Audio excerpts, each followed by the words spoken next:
Halo, apa kabar semua teman-teman? Bapak dosen, apa kabar? Puji nama Tuhan. Siang hari ini saya akan membawakan renungan firman Tuhan untuk kita semua. Kita akan sama-sama belajar tentang firman Tuhan. Jika kita mendengar sebuah kata, yaitu kata kutuk. Mendengar kata kutuk bagi sebagian orang itu mungkin sangat menakutkan. Kenapa? Banyak orang saat ini juga mengatakan seperti itu. Mendengar kata kutuk itu sangat menakutkan. Kenapa hal ini sering terjadi? Memang banyak orang merasa takut karena kata kutuk itu identik dengan sebuah penderitaan. Kata kutuk itu identik dengan penderitaan. Bicara tentang kutuk pasti adalah bicara sebuah penderitaan. Nah, hal inilah yang ditakutkan oleh banyak orang. Oleh karena itu, kita saat ini akan belajar tentang firman Tuhan yang saya beri tema tentang mengutuk dan dikutuk. Jadi kata kutuk di dalam bahasa Indonesia sehari-hari itu merupakan sebuah doa atau ucapan kata-kata dari seseorang yang mengakibatkan orang itu menderita, susah, sengsara. Ya, sama diartikan menurut Kamus Besar Bahasa Indonesia bahwa kutuk itu adalah sebuah laknat atau sumpah. Sumpah. Nah, itu menurut Kamus Besar Bahasa Indonesia. Tapi mari kita sama-sama belajar kata kutuk menurut Alkitab. Kutuk menurut Alkitab yang saya pelajari, kata kutuk itu berasal dari kata arar. Ya, berasal dari kata arar. Sinonim katanya juga ada yang mengatakan dengan kata kalal. Ada juga kata kutuk menggunakan kata Allah. Itu dalam Allah L-nya 1, itu dalam bahasa Ibrani. Yang saya pelajari, kata kutuk berasal dari asal katanya itu menggunakan kata kalal. Ya, itu kutuk merupakan kata benda feminim. Nah, itu yang saya pelajari. Jadi kata benda feminim ini dalam konteks kata kutuk, ya, merupakan sesuatu hal yang lemah, ya, merupakan sesuatu hal yang lemah. Artinya kutuk atau kesusahan atau penderitaan itu di bawah kuasa Allah. Jadi kata kutuk itu ada sesuatu yang, ya, ibaratnya nggak ada sesuatu yang nggak berkuasa lah di hadapan Allah. Itu kata benda feminimnya. Jadi di hadapan Allah, hal itu menunjukkan tidak ada kekuatan di hadapan Allah. Itu kata kutuk, kata benda feminim. Di hadapan Allah tidak ada kekuatan. Ya. Dalam bahasa Yunani menggunakan kutuk itu menggunakan kata romai. Sinonim katanya yuk, atau sama aja dengan kata katara atau anatema, yaitu mengutuk. Itu kata kutuk. Kata mengutuk, ya, hal ini adalah berbicara mengenai subjeknya. Itu siapa yang mengutuk? Kan kata mengutuk, ya. Siapa yang mengutuk? Itu adalah bicara subjek orang yang mengutuk. Kata mengutuk ini ada dua hal. Tuhan sendiri yang mengutuk atau orang yang mengatakan kutuk itu untuk orang lain. Tetapi kita akan sama-sama belajar tentang kata mengutuk ini. Jika Tuhan sendiri yang mengutuk, lalu siapa yang dapat mematahkan kutuk itu? Tidak ada. Ya, teman-teman, tidak ada. Jika Tuhan sudah mengatakan kutuk, tidak ada orang yang bisa mematahkan kutuk itu kecuali Tuhan sendiri yang mencabut kutuk itu. Sebagai contoh, di di dalam Kejadian pasal 3 ayat 14. Kita akan sama-sama buka Kejadian 3 pasal 14.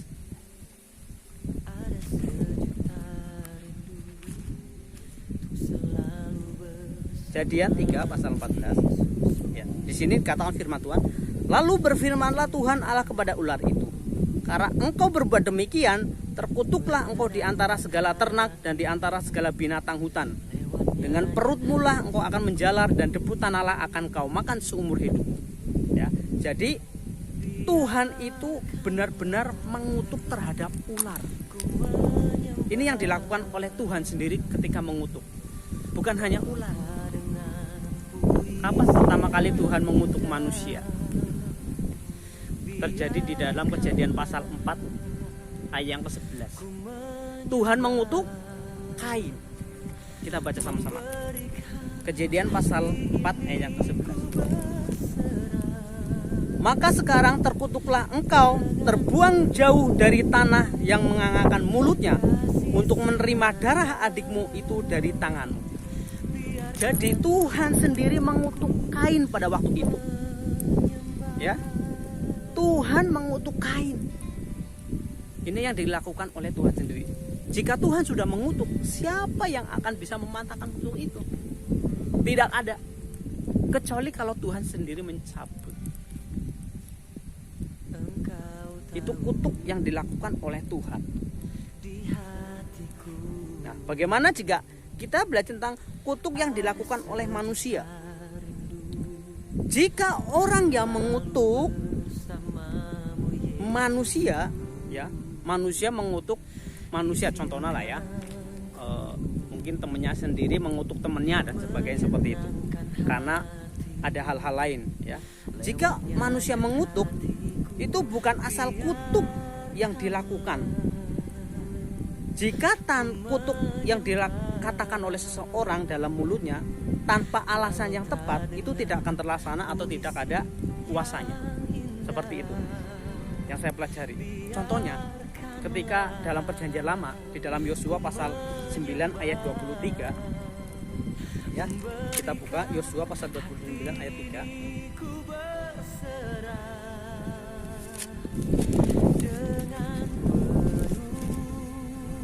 Yosua pasal 9 ayat 23. Sorry. Wow, anginnya kencang sekali di sini karena memang saya ambil di sini. Ayat 23. Oleh sebab itu, terkutuklah kamu dan tak putus-putusnya kamu menjadi hamba tukang belah kayu dan tukang timba air untuk rumah Allah. Jadi pada waktu itu Yosua mengutuk beberapa orang, ya, mengutuk. Kutuk Yosua kenapa terjadi? Ya, kutuk Yosua itu ada alasannya, sehingga Tuhan bekerja di dalam perkataan Yosua itu. Itu yang terjadi. Kenapa? Kenapa hal itu terjadi? Karena ada kuasa Tuhan. Jika Tuhan gak menghendaki, juga tidak akan terjadi. Kenapa hal itu terjadi? Yosua mengutuk orang-orang itu kenapa? Karena Yosua ditipu pada waktu itu. Sehingga dia harus mengutuk beberapa orang. Dia tetap menjadi pekerjanya seorang tukang belah kayu dan sebagainya. Bekerja dan sebagainya. Itu yang dikatakan di dalam Yosua.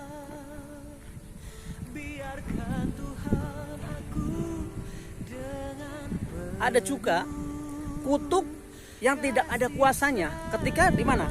Ketika Balak ingin mengutuk bangsa Israel melalui Bileam. Dia minta Bileam untuk mengutuki bangsa Israel.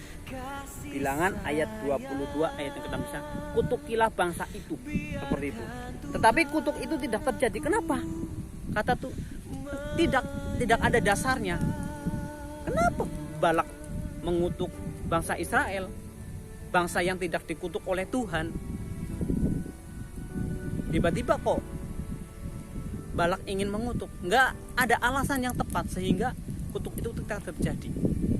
Ya, itu tentang kata mengutuk. Mengutuk dan dikutuk. Nah, kita sekarang bicara yang kedua tentang dikutuk.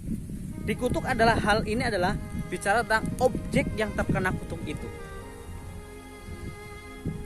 Kenapa ia dikutuk? Alasannya apa? Ya, kenapa dikutuk dan alasannya apa?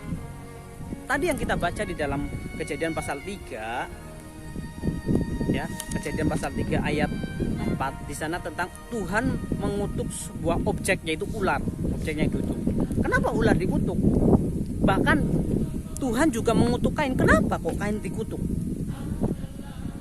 Karena ular itu melakukan hal yang tidak seharusnya dilakukan. Ya, artinya apa? Ular itu melakukan hal yang nggak benar di hadapan Tuhan. Ular itu membujuk Adam dan Hawa untuk memakan buah larangan yang dilarang oleh Tuhan. Jadi ular itu membujuk dengan tipu muslihatnya, sehingga membuat hati Tuhan murka, harus melakukan kutuk itu terhadap ular. Bahkan kepada Kain juga sama mengatakan hal yang sama. Kenapa kok Kain dikutuk? Karena Kain itu membunuh adiknya Habel. Ya, itu ada alasannya. Kenapa Kain kena kutuk, dikutuk oleh Tuhan? Ya karena dia membunuh adiknya. Ya, hal itu yang dilakukan adalah melakukan kejahatan. Kain adalah melakukan kejahatan. Penyebabnya kenapa dia bisa melakukan kejahatan? Mungkin karena iri, benci terhadap Habel, makanya dia melakukan kejahatan dengan membunuh Habel. Sehingga tindakan Kain itu membuat hati Tuhan menjadi murka, sehingga dia ngomong, terkutuklah engkau.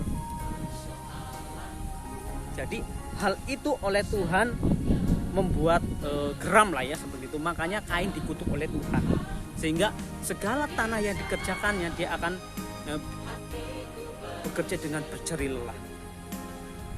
Makanya seperti kutuk yang Yosua dilakukan itu juga berlaku. Kenapa? Karena Yosua itu orang yang takut akan Tuhan, orang yang sudah Tuhan pilih. Itu yang dilakukan oleh Yosua. Karena orang yang takut akan Tuhan, sehingga dia mengutuk orang yang menghina, ya, menipu umat pilihan Tuhan. Makanya Tuhan mengutuk hal itu terjadi. Kenapa? Ada alasan yang tepat. Ada Tuhan yang berkuasa di baliknya. Tadi sudah kita awali bahwa bicara kutuk adalah bicara penderitaan. Ya. Orang yang dikutuk pasti mengalami penderitaan. Ini identik sekali. Tetapi ingat teman-teman semua bahwa segala penderitaan yang orang alami di dunia ini itu bukan semua karena kutuk. Gak semuanya itu diakibatkan oleh kutuk. Ya, tidak semuanya disebabkan oleh kutuk. Memang kalau bicara ngomong kutuk, identik pasti akibatnya itu sebuah penderitaan yang dialami. Tapi dalam hal ini tidak semua penderitaan disebabkan oleh kutuk. Contohnya apa? Contohnya salah satu ketika kisah kejadian, kisah tentang cerita Yakub dan Esau. Dalam cerita firman itu kan bahwa Yakub mempunyai niatan menipu Ishak ayahnya untuk meminta diberkati. Ya, walaupun dia menyamar dengan baju yang berbulu-bulu seperti Esau, mempersiapkan masakan, menyembelih binatang dimasak untuk ayahnya Ishak, dipersembahkan biar sesudah makan minta berkat dari ayahnya Ishak itu, walaupun Yakub itu menipu karena disuruh oleh ibunya.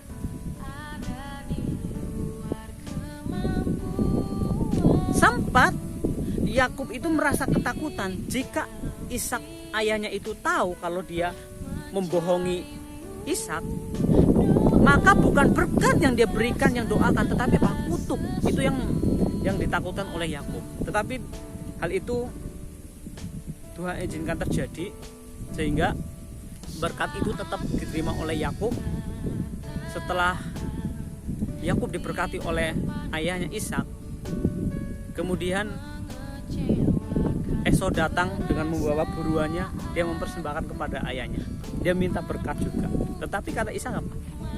Loh, kaget, bukankah dia sudah berdoa untuk anaknya yang bernama Esau, anak sulungnya, tetapi ternyata itu Yakub.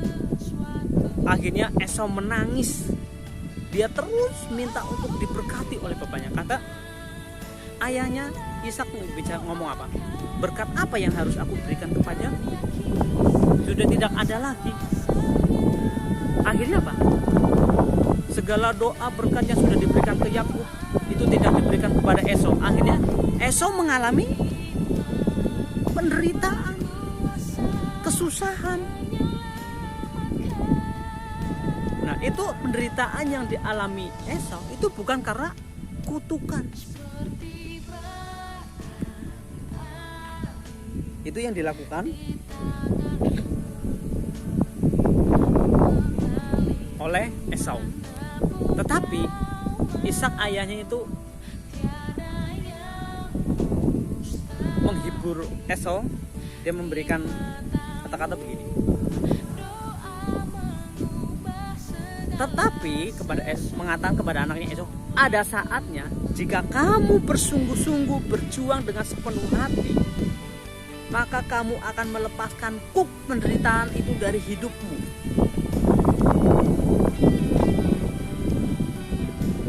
Akhirnya apa? Yang dilakukan oleh Esau memang dia mengalami sebuah penderitaan, kesusahan, karena berkatnya sudah diberikan kepada Yakub, anak bungsunya. Akhirnya Esau itu harus mengalami penderitaan, kesusahan dan sebagainya. Nah, bukankah penderitaan yang dialami oleh Esau itu bukan karena kutuk, tetapi Ishak mengatakan pada saatnya jika engkau berusaha dengan sungguh-sungguh, dengan sepenuh hati, maka kuk penderitaan yang kamu alami itu akan lepas, akan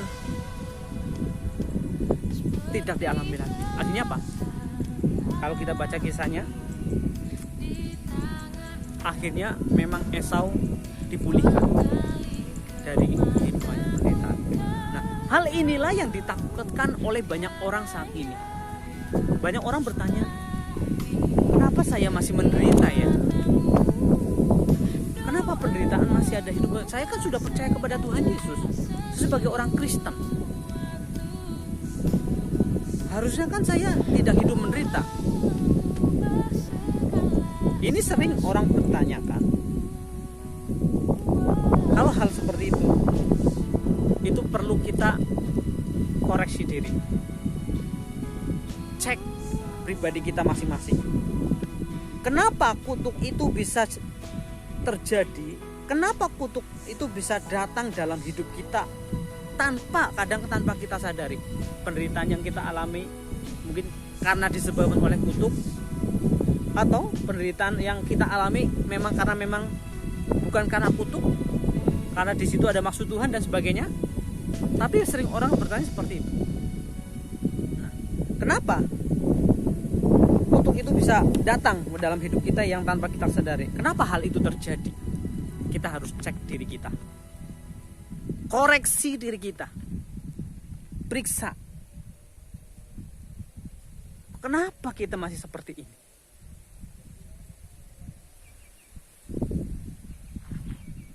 Mungkin hal itu disebabkan karena dosa kita. Bisa saja. Coba kita buka. Kenapa hal itu sering terjadi? Hal yang pertama mungkin karena dosa kita. Yaitu kita sebagai orang percaya masih melakukan hal yang tidak berkenan di hadapan Allah. Masih melakukan dosa di hadapan Allah, sehingga berkat-berkat Tuhan tertutup buat kita. Yeremia pasal 17 ayat yang kelima, kita buka bersama. Yeremia pasal yang kelima 59 Yesaya 59 ayat kedua, maksud saya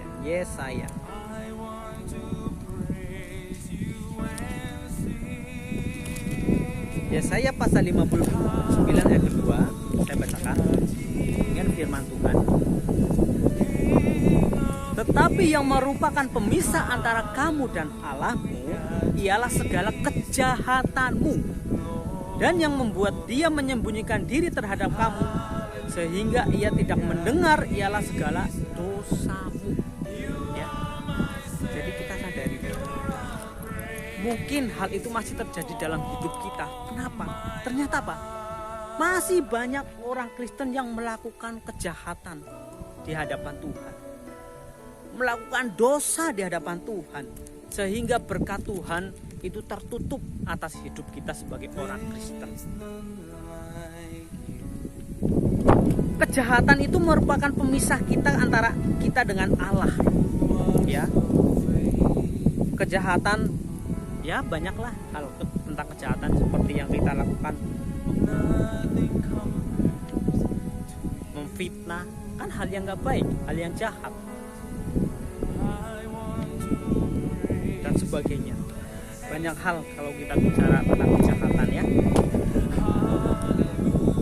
Loh, tapi kita gak membunuh, gak melakukan hal kejahatan.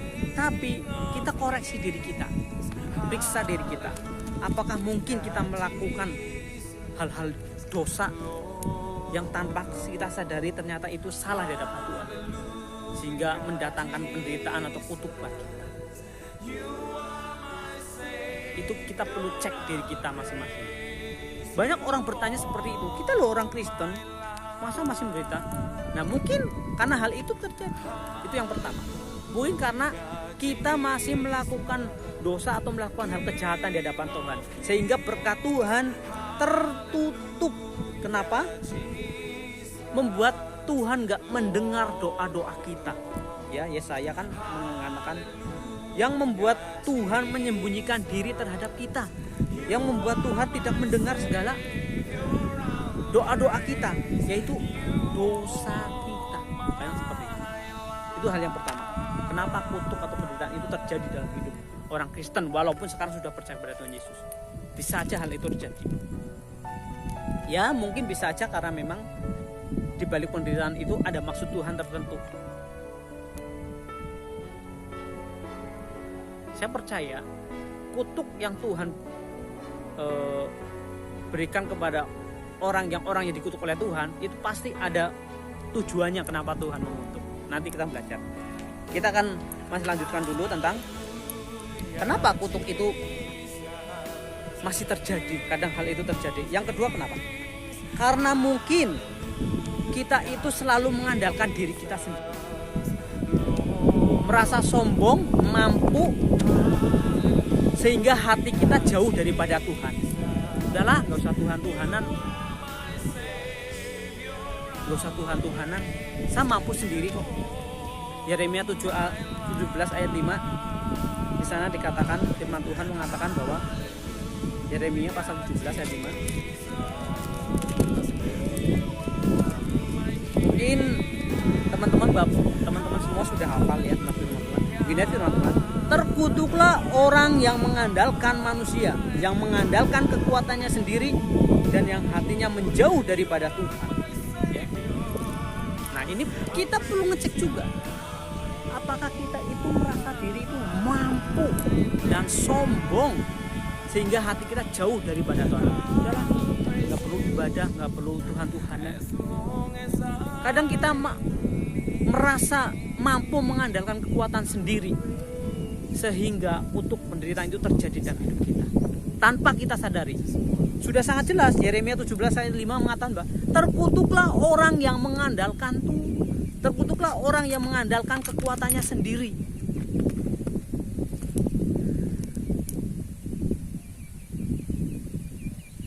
Sehingga ketika orang yang mengandalkan kekuatannya sendiri, hatinya sombong sehingga apa? Jauh daripada Tuhan, merasa sombong sehingga nggak butuh Tuhan. Nah, itu bisa terjadi.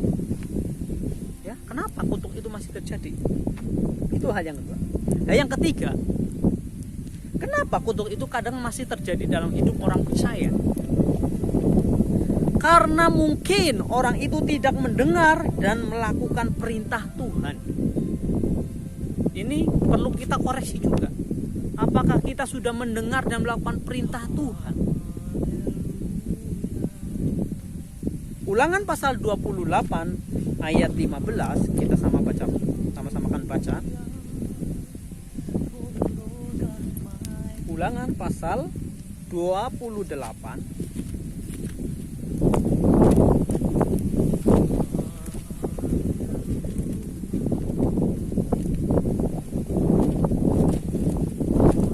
ya, ayat 15. Tetapi jika engkau tidak mendengarkan suara Tuhan Allahmu dan tidak melakukannya dengan setia segala perintah dan ketetapannya yang kusampaikan kepadamu pada hari ini, maka segala kutuk ini akan datang kepadamu dan mencapai engkau. Jadi apa? Jika kita sebagai orang percaya tidak mendengarkan suara Tuhan dan tidak melakukan perintah-perintah Tuhan, maka kutuk itu bisa datang dalam hidup kita. Nah, kita sebagai orang percaya perlu untuk ngecek ketiga hal ini. Apakah kita masih melakukan dosa di hadapan Tuhan? Apakah kita merasa kuat dan mampu sehingga tidak butuh Tuhan dengan kekuatan kita sendiri? Atau karena kita tidak mendengarkan suara Tuhan dan perintah Tuhan dan melakukannya? Ketiga hal ini yang bisa menyebabkan kutuk itu terus terjadi dalam hidup kita. Itu yang perlu kita sadari, perlu kita cek dalam hidup kita sebagai orang percaya.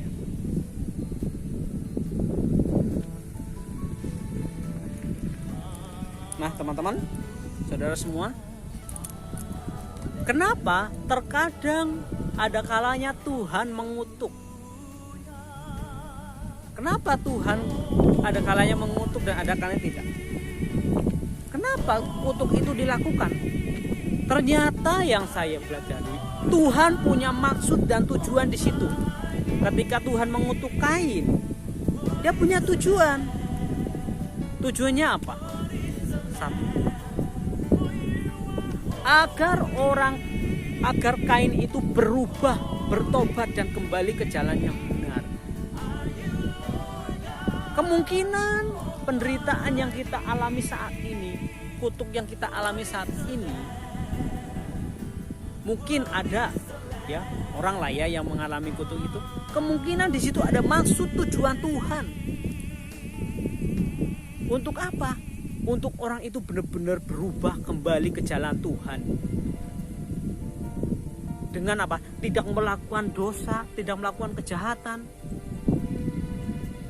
tidak sombong dengan hidupnya dan kekuatannya. Itu tujuannya, maksudnya. Agar orang itu selalu mendengarkan suara Tuhan dan perintah Tuhan melakukannya. Itu tujuan kenapa kutuk itu harus terjadi.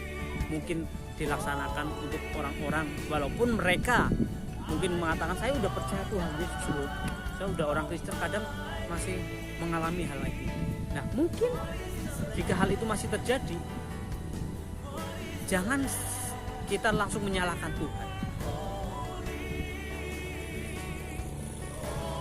tetapi kita perlu cek diri kita. Mungkin di situ Tuhan punya tujuan untuk kita benar-benar kembali kepada Tuhan, untuk tidak melakukan kejahatan, selalu ngandalin Tuhan dan melakukan perintah Tuhan. Itu yang perlu kita sadari sebagai orang percaya. Ya, sebagai kesimpulan firman Tuhan pada sesi ini, mari kita sebagai orang percaya yang sudah percaya pada Tuhan Yesus, yang sudah ditebus oleh bilur-bilurnya, mari kita terus cek hidup kita. Apakah hidup kita sudah menyenangkan hati Tuhan? Sudah tidak melakukan hal-hal yang jahat yang tidak berkenan di hadapan Tuhan? Sudah tidak menyombongkan diri sehingga hati kita jauh daripada Tuhan? Sudah tidak mendengarkan suara Tuhan dan perintah Tuhan, tetapi yang selalu melakukan firman Tuhan itu. Sebagai orang percaya, mari kita lakukan hal itu agar kutuk penderitaan itu tidak terjadi dalam hidup kita. Walaupun kadang sebagai orang Kristen Tuhan izinkan ada penderitaan yang harus dialami, di situ mungkin ada maksud Tuhan. Jadi syukuri aja, jadi tetap memiliki pengharapan kepada Tuhan. Seperti kisah teman-teman Daniel, ya, mereka sekalipun Tuhan tidak menjawab doa-doaku, aku akan terus memiliki pengharapan kepada Tuhan. Ya, demikian hidup kita. Sekalipun mungkin kita masih mengalami penderitaan, kita harus memiliki pengharapan kepada Tuhan. Karena apa? Seperti Esau yang dilakukan. Suatu saat jika kita berusaha bersungguh-sungguh dengan sepenuh hati, maka yang ada penderitaan yang kita alami itu akan hilang. Jadi berkat-berkat akan datang pada kita. Intinya kita harus berusaha sungguh-sungguh seperti yang dilakukan oleh Esau. Suatu saat pasti akan terjadi apa yang kita harapkan. Penderitaan kita akan lepas dan Tuhan beri kita berkat-berkat yang melimpah. Amin. Tuhan Yesus memberkati. Pada sesi berikutnya nanti akan saya sampaikan tentang bagaimana pelayanan pemutusan kutuk bagi orang percaya. Seperti apa dan kuasa apa yang akan bekerja di dalamnya. Tuhan Yesus memberkati.